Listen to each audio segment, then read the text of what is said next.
छात्राओं का मेरे चैनल PS एकेडमी पर स्वागत है। आप सभी चैनल को लाइक, सब्सक्राइब और शेयर कीजिए कि अधिक से अधिक बच्चों तक पहुंच जाए और इसका लाभ उठाएं। इस में राजनीतिक विज्ञान जो 12वीं वर्ग का है, जिसमें बिहार बोर्ड परीक्षा 2026 के देखते हुए महत्वपूर्ण प्रश्नों को हल किया जाएगा और हर चैप्टर का सारांश आपके सामने रखा जाएगा, जिससे आप उस विषय को समझ सके, जिससे आप दीर्घ और लघु और वस्तुनिष्ठ मतलब कि शॉर्ट, लॉन्ग और ऑब्जेक्टिव क्वेश्चन कर सके। जब तक आप इसका सारांश नहीं समझिएगा तब तक आप कभी भी लॉन्ग क्वेश्चन या शॉर्ट क्वेश्चन नहीं लिख सकते। तो इसके ध्यान में रखते हुए आप सभी के लिए लगभग 45 दिनों में आपको दोनों बुकों का अध्ययन कराया जाएगा और लॉन्ग, शॉर्ट और ऑब्जेक्टिव क्वेश्चन दिए। तो हम शुरू करते हैं। राष्ट्र निर्माण की चुनौतियां। राष्ट्र निर्माण की चुनौतियां उस समय आई जब हम स्वतंत्र हुए। स्वतंत्र से पूर्व हमारे देश में राजतंत्र भी था, उसके बाद हम गुलाम भी थे। इन सभी को देखते हुए हमारे जो स्वतंत्र संग्राम में महापुरुष भाग लिए हुए थे, जो आजादी की लड़ाई लड़ रहे थे, उनके द्वारा अनेक प्रकार की चुनौतियां थी जो देश के एकता में बांध सके और देश को विखंडन होने से बचा सके। इसलिए कि भारत देश एकता में अनेकता है, यह कह सकते हैं अनेकता में एकता है। ठीक है, इसमें हम देखते हैं कि हमारी जो पहली लड़ाई जो अंग्रेजों के खिलाफ हुई वो 1857 से शुरू हुआ और धीरे धीरे दबाया गया, फिर हम उठे, फिर दबाए गए और हमें 1945 में जाकर स्वतंत्रता प्राप्त हुई। जब हमें स्वतंत्रता 15 अगस्त 1947 को प्राप्त हुआ, उसके बाद अनेक चुनौतियां जो महत्वपूर्ण चुनौती थी, भारत जैसे नए राष्ट्र की चुनौती 3 थी, जिसमें से राष्ट्र की एकता और अखंडता को बनाए रखने की चुनौती, मतलब राष्ट्र की एकता एक और अखंडता दोनों बनाए रखने की चुनौती है। क्योंकि भारत की राष्ट्रीय एकता का स्वरूप पुष्पों की माला के समान है। पुष्प माने फूल, माला आप देखें अनेक फूलों को मिलाकर एक माला का, बेहतरीन माला का निर्माण होता है। ठीक है, तो माला एक है, उससे अलग अलग है, इसको भी ध्यान रखें। भारत विशाल देश है, रहन सहन, भाषा, तौर तरीका, वेशभूषा, धार्म, संस्कृति आदि। अब देखिएगा रहन सहन में देखिएगा कि हर क्षेत्र का लगभग 28 राज्य हैं और 8 केंद्र शासित प्रदेश हैं। इन सभी का भौगोलिक क्षेत्र देखिएगा तो अनेक तरह से बनावट है। आप जम्मू कश्मीर के लीजिए और राजस्थान को लीजिए, उसके बाद असम, मणिपुर, नागालैंड को लीजिए, उसके बाद आप आ सकते हैं तमिलनाडु, केरला, आंध्र प्रदेश, बंगाल, इस सब की बनावट अलग है। फिर आप आ जाइए, देखिए उत्तर प्रदेश, बिहार, झारखंड, इन अनेक राज्यों की अलग अलग बनावट है, रहन सहन हर स्टेट में अलग अलग देखिएगा।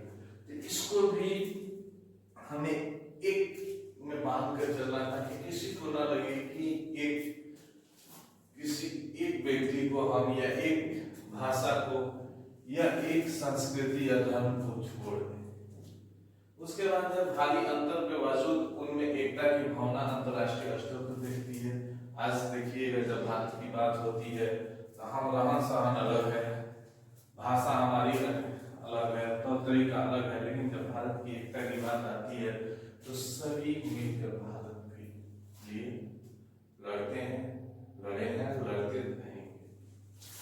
फिर देखिए, देश में लोकतंत्र बहाल करने की चुनौतियां है, ये दूसरी चुनौती है। सबसे बड़ी चुनौती ये है क्योंकि उससे पहले देश में राजतंत्र था, उसके बाद हम किसी दूसरे के गुलाम बने। इसमें तो राजतंत्र में राजा का शासन था, जो चाहे वो करते थे। इसलिए देश में लोकतंत्र बहाल करने की चुनौती ये सबसे बड़ी। और लोकतंत्र इसलिए देश में स्वतंत्रता प्राप्ति के बाद देश में लोकतंत्र की स्थापना हर हाल में की जाए। लोकतंत्र में जनता का शासन होता है, जनता की हर इच्छाओं आकांक्षाओं को पूरी की जाती है। उसके बाद है संसदीय शासन प्रणाली लागू किया गया। जब लोकतंत्र स्थापित होगा तो संसदीय शासन प्रणाली स्थापित की गई, क्योंकि इसमें सरकार का मतलब करने का कार्यपालिका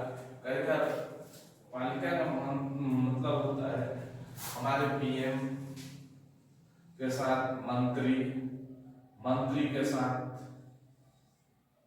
जो सचिवालय में कार्य करते हैं, ये सारे अपने शक्ति और वैधता विधायिका जो संसद को हम एमपी चुनकर संसद में भेजते हैं, ये सारे लोगों की से प्राप्त करती है और उसके प्रति जवाबदेही होती है।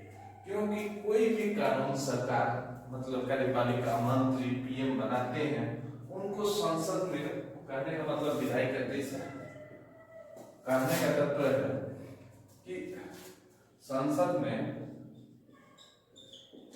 कितना सीट 543, इसमें बहुमत के लिए 272 चाहिए। अलायंस हो या बहुत सारे दल मिलकर बहुमत बनाए या एक पार्टी का, जिनकी बहुमत होगी वो सरकार में आएंगे। और सरकार में आएंगे तो अब जो बचेंगे 271, ठीक, अगर इनकी भी बातों को सुनना पड़ेगा, क्योंकि ये भी जनप्रतिनिधि हैं और जनता इनको भी चुनी है। इसीलिए इन संसद में लाया जाता है और उस कानून को लाया जाता है और उस पर सभी संसद उस पर बात करते हैं अपने अपने क्षेत्र के हिसाब से, अपने अपने समुदाय के हिसाब से, अपने तरह तरीके के भाषा के आधार पर इसमें बातें होती हैं और तब उस विधायक को पास किया जाता है। अगर बहुमत है तो बहुमत, अगर सभी सहमत है तो पास होता है, अगर नहीं है तो पास नहीं होता है। तो ये सारी की सारी जिम्मेदारी संसद को हो जाती है। उसके बाद है हमें 1950 में मौलिक अधिकार दिया गया। मौलिक अधिकार दिएगा। मौलिक अधिकार 6 प्रकार के हैं। पहले 7 था, जिसमें से संपत्ति के अधिकार को हटा दिया गया। अब ये मौलिक अधिकार इसलिए दिए गए हैं क्योंकि ये सरकार है, ये हमसे मौलिक अधिकार कुछ ही ले नहीं सकती, ठीक है। तो इसलिए जनता को मौलिक अधिकार दिया गया है कि अपने बातों को, जिसमें स्वतंत्रता पहला है, समानता का अधिकार, स्वतंत्रता का अधिकार। अब देखिएगा, समानता स्वतंत्रता में हर जगह हर व्यक्ति को समान दिया गया है। स्वतंत्रता में हर जगह उसके भाषा बात करने का, किसी का सभा करने का, हर चीज का स्वतंत्रता दी गई है। सरकार अगर कानून बनाती है, अगर जनता के लिए सही नहीं लगता है तो उसको वो विरोध कर सकती है। संपूर्ण समाज के विकास और भलाई को सुनिश्चित करने की चुनौती। तीसरा है संपूर्ण समाज के विकास और भलाई को सुनिश्चित करने की चुनौती। अब इसमें हमें देखना है, हमने तो देख लिया। तीसरा है संपूर्ण समाज। इसमें समाज, पूरे समाज को, जो भारत मतलब भारत, कि संपूर्ण समाज के विकास और भलाई जिसमें उन्हें लाभ प्राप्त हो सके सुनिश्चित करने की चुनौती थी, क्योंकि इसमें भी समस्याएं थी। सभी लोगों का विकास संभव हो सके, इसलिए कि अंग्रेजों के द्वारा अनेक प्रकार के कर लगाए गए थे, जिसके कारण व्यक्ति में असंतोष की भावना और लोगों को एक जगह से दूसरी जगह विस्थापन भी होता था। और मुख्य धारा से जोड़ने का मतलब हुआ कि विकास जो सरकार की योजनाएं चला रही है और समाज का जो विकास हो रहा है उससे वो जोड़े, क्योंकि हमारे देश में ऐसे ऐसे उस वक्त क्षेत्र थे जो अनेक समस्याओं से ग्रसित थे, रास्ता नहीं था, अनेक प्रकार की समस्या थी। इन समस्याओं को समाधान करने के लिए सरकार अनेक प्रकार की योजनाएं बना रही है और बनाते आ रही है।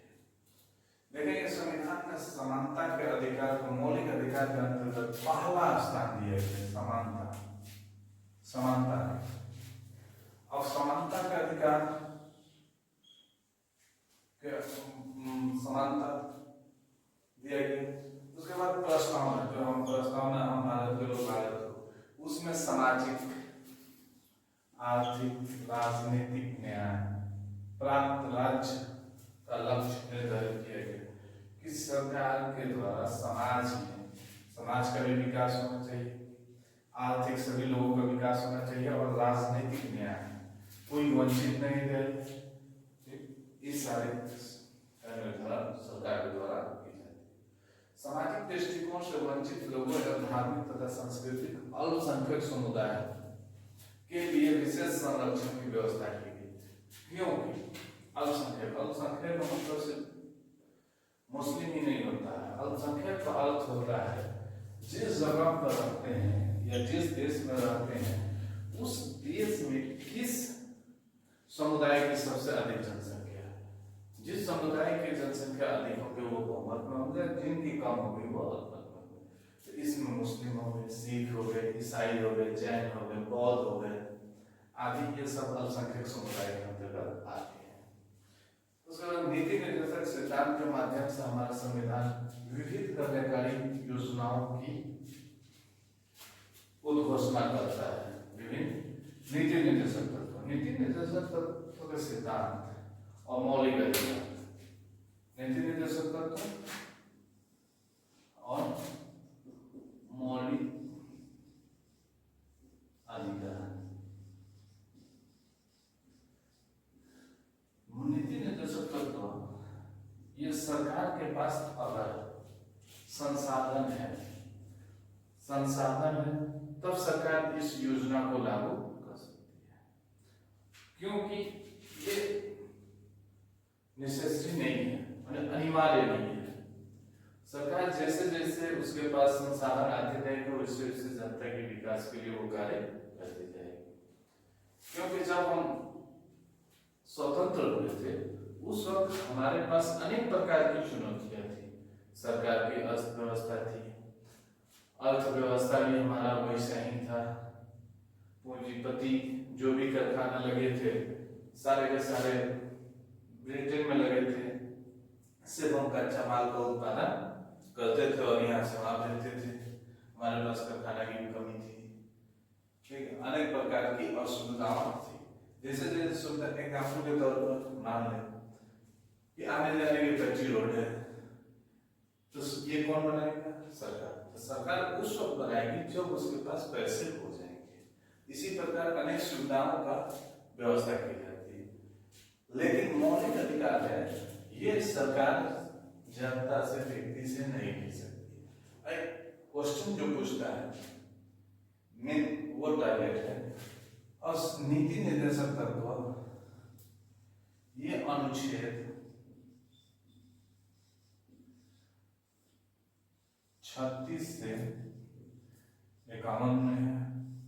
यही अक्सर देखिएगा आपको पूछता है और कहते हैं लोग कि सर इसमें नहीं है, ये कहाँ से पूछ दिया? 11वीं क्लास से पूछ दिया है।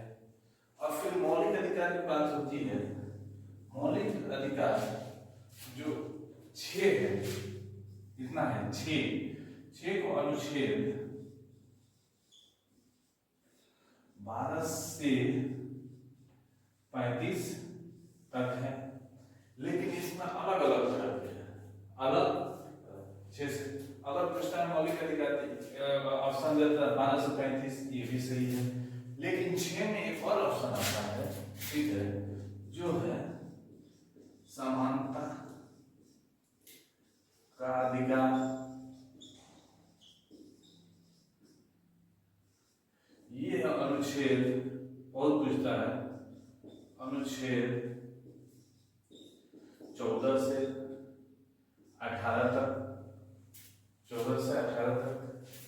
दूसरा है स्वतंत्रता, स्वतंत्रता का अधिकार।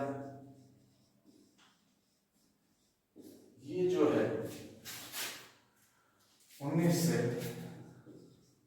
22 तक है।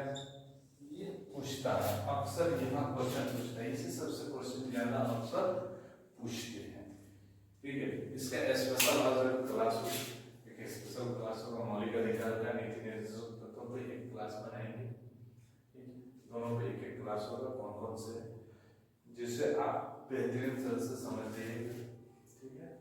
इसमें से देखिए मौलिक अधिकार में संस्कृति का, धार्मिक और संस्कृति का भी अधिकार दिया गया है।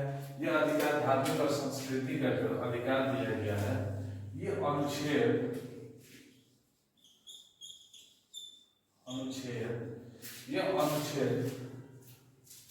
धार्मिक संस्कृति अधिकार 25 से 28 ये भी पूछता है। तो पूछ देता है कि समानता का अधिकार 14 से 18, उसका स्वतंत्रता का अधिकार उसमें है आपका 19 से 22, उसके बाद शोषण के विरोध अधिकार उसमें है 23 से 24, उसके बाद है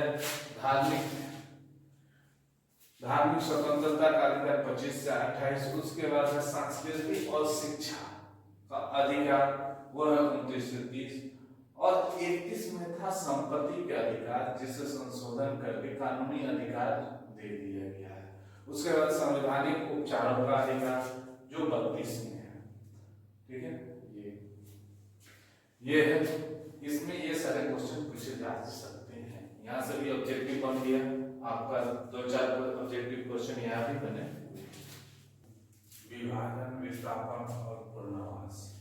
जब भारत का विभाजन हो गया तो विस्थापन मतलब यहाँ से था, पुनर्वास जो आए हैं उनका व्यवस्थित तौर से रहने का इंतजाम करना, कैंप बनाना, ये सारी व्यवस्थाएं चलती है। और इसका कारण क्या, उसका देखते हैं हम। ब्रिटिश संसद ने जुलाई 1947 में लॉर्ड माउंटबेटन की उद्घोषणाओं के संदर्भ में भारतीय स्वतंत्रता अधिनियम 1947 पारित। ब्रिटिश संसद में लॉर्ड माउंटबेटन ने भारत के बंटवारे के प्रस्ताव को प्रस्तुत किया, जिसमें लॉर्ड माउंटबेटन ने कहा कि भारत को उस स्वतंत्रता प्राप्त जब 2 भागों में बांटा जा सकता है। इस प्रस्ताव को दोनों मुस्लिम लीग और हमारे कांग्रेस दोनों ने स्वीकार कर लिया। उसके बाद 7 जुलाई 1947 को विभाजन समिति का निर्माण किया गया। उसका अध्यक्ष लॉर्ड माउंटबेटन को बनाया गया, ठीक है, लॉर्ड माउंटबेटन को बनाया गया। तो देखते हैं इसमें ब्रिटिश संसद ने हमने शुरू से ही देखा अनेक प्रकार की ऐसी समस्याएं उत्पन्न की, ऐसे ऐसे योजनाएं लाई जो हिंदू मुस्लिम 2 समुदायों को अलग करने का अनेक प्रयास किए, जिससे वो राज्य भी कर सके।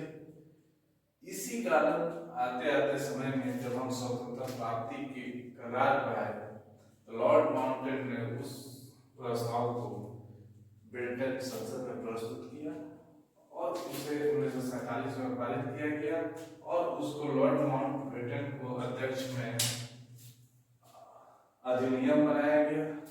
अधिनियम 1900 पारित हुआ। अधिनियम 1947। इसी अधिनियम के द्वारा भारत और पाकिस्तान दो अलग राष्ट्र का निर्माण हुआ।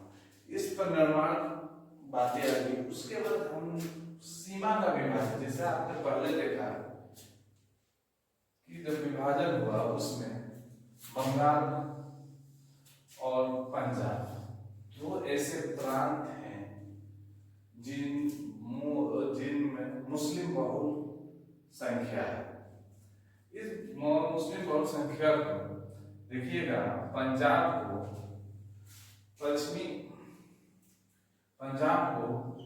पश्चिमी पाकिस्तान में मिलाया गया और बंगाल को पूर्वी पाकिस्तान, जो आज एक देश बांग्लादेश के नाम से हम लोग जानते हैं, देश के नाम से जाना जाता है। इसका सीमा को बंटवारा करने के लिए रेड क्लिफ के अध्यक्षता में सीमा आयोग का गठन किया गया, जो ये निर्धारित करेगा कि पंजाब और बंगाल के किस क्षेत्र को भारत में रहना है, किन क्षेत्र को पाकिस्तान में रहना है। यहाँ तक इतने दुविधाएं थी कि लोग अस्त व्यस्त थे 14 और 15 वर्ष को कि हम किस तरफ जाएंगे। ठीक है, ये और इसमें हम देखते हैं अंतिम वर्ष है लॉर्ड माउंटबेटन और स्वतंत्रता भारत का पहला गवर्नर जनरल भी लॉर्ड माउंटबेटन है। ये क्वेश्चन पूछता है, अंतिम वर्ष है भारत के स्वतंत्र भारत के लॉर्ड माउंटबेटन और स्वतंत्र भारत का गवर्नर लॉर्ड माउंटबेटन। लेकिन फिर ये क्वेश्चन एक और बनता है, भारत के अंतिम और पहले भारतीय, ये हो गया इंग्लैंड पे, भारतीय गवर्नर जनरल वो होते हैं चक्रवर्ती राजगोपालाचार्य। ठीक है, ये क्वेश्चन 2-3 क्वेश्चन बनते हैं इसमें। पहला क्वेश्चन बनता है कि समिति का अध्यक्ष लॉर्ड माउंटबेटन है, इन्हीं के नाम से भी जाना जाता है। अधिनियम भी पूछ लेता है, 1947 के अधिनियम से जाना जाता है। और पूछा जाता है भारत के सीमा के किस नाम से जाना जाता है, तो रेड क्लिफ के नाम से जाना जाता है। और यहाँ अंतिम वर्ष है लॉर्ड माउंटबेटन और स्वतंत्र भारत की गवर्नर जनरल, और भारत के गवर्नर जनरल अंतिम और पहले राजगोपालाचार्य थे। ठीक है, 3-4 से क्वेश्चन बनते हैं। आप ध्यान से इसको देखिएगा तो आप सब्जेक्टिव ऑब्जेक्टिव दोनों लिख पाइए।